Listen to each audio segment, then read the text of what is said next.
ఆంధ్ర రాష్ట్రానికి రాజధాని ఏది అంటే నిజంగా మనకి బ్లాంక్ వస్తే దానంత అన్యాయం ఇంకొకటి లేదు.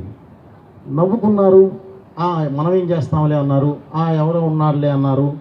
అది కాదు, ఈరోజు గర్వంగా శాశ్వత రాజధాని అమరావతి అన్నప్పుడు మీ అప్లాజ్ ఉంది చూడు, ఇది మాది, మా ఇల్లు అన్న ఫీల్ వచ్చింది చూడు.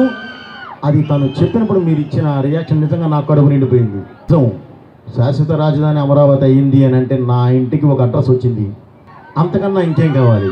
మన ఇంటికి అడ్రస్ వచ్చింది, కేర్ ఆఫ్ అమరావతి అని చెప్తే గర్వంగా తిరిగి చూసే రోజులు వచ్చే రోజుల దగ్గరకు వచ్చినాయి.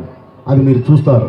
మీతో మీరు ఎవరో తయారు చేసిన సిస్టంలో మీరు పనిచేయటం కాదు, మీతో మీరు, మీలో మీరు కలిసి ఈ ప్రపంచానికి ఏది అవసరమో దాన్ని సృష్టించుకుంటూ వెళితే మీరే వ్యవస్థ, మీరే సంస్థ. ఈరోజు ప్రపంచవ్యాప్తంగా ఉన్న గొప్ప గొప్ప సంస్థలన్నీ అలా తయారైనయే.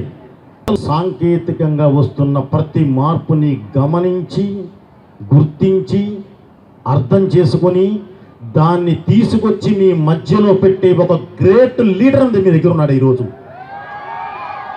ఆ లీడర్ కింద మీరు ఈరోజు బిడ్డల్లా ఉన్నారు. తను ఎలాంటి వాడయ్యా అంటే ఒక తండ్రి లాంటి వాడు. ఒక తండ్రి అయినా తల్లి అయినా ఏం కోరుకుంటారు? నా బిడ్డలు బాగుండాలి, నా బిడ్డలు పైకి వెళ్ళాలి, ఎక్కడికి వెళ్ళినా వాళ్ళు అద్భుతంగా ఉండాలి అని కోరుకుంటారు. అలా కోరుకునే ఏకైక లీడర్ చంద్రబాబు నాయుడు గారు. ఆయనకి ఈరోజు మీ దగ్గర ఉన్నారు. ఆయన విజన్ ఎలాంటిదయ్యా అంటే ప్రపంచంలో టెక్నాలజీ ఉన్న ప్రతి చోట తెలుగువాడు ఉండేలా చేశాడు. అది ఆయన విజన్. ప్రపంచంలో తెలుగువాడు ఎక్కడున్నాడా అని చెప్పి ప్రపంచ దేశాలు ఇటు ప్రపంచంలో ఉన్న టెక్నికల్ కంపెనీస్ మొత్తం ఇటు తిరిగి చూసేలా చేశాడు ఆయన. అది ఆయన విజన్. అలా ప్రపంచం మొత్తానికి మీ మేధస్సుని ఒకానొకప్పుడు ఇలా పంచుకుంటూ వెళ్ళినవాడు ఈరోజు ఆ మేధస్సు మొత్తాన్ని తీసుకొచ్చి మీ మధ్యలో పెడుతున్నాడు. అమరావతి అనే రాజధానిలో మీ మధ్యలో పెడుతున్నాడు. ఆంధ్ర రాష్ట్రం అనే దానిలో మీ మధ్యలో పెడుతున్నాడు. కానీ ఆ రోజుకు మీరు అది అందిపుచ్చుకోవడానికి సిద్ధంగా ఉండాలి. మేమేదో చదివాము, కూర్చున్నాం, కబుర్లు చెప్పాము, పాస్ అయి మార్కులు కాదు. ఈరోజు మార్కులతో పాటు నాలెడ్జ్ అనేది మోస్ట్ ఇంపార్టెంట్.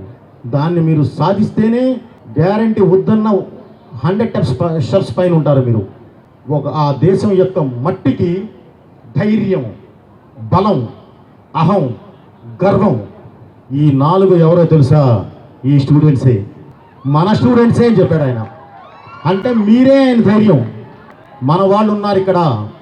నేను తీసుకొచ్చి ఎంత మేధస్సును తీసుకొచ్చి ఇక్కడ మధ్యలో పెట్టినా సరే దాన్ని ఫిల్ చేయడానికి మా యువత ఉంది, నా తెలుగు పీపుల్ ఉన్నారు, నా తెలుగు యువత ఉంది అని చెప్పి ఆయన అని నా మాట కంటే మీ మీద ఆయనకి అంత నమ్మకం ఉంది. ఒక తండ్రికి కొడుకు మీద ఎంత, ఒక తండ్రికి కూతురు మీద ఎంత అవగాహన ఉంటుందో, ఎంత నమ్మకం ఉంటుందో అంత నమ్మకంతో ఆయన ఆ మాట అనినప్పుడు లేచి దండం పెట్టేసి వచ్చేసాం మేము.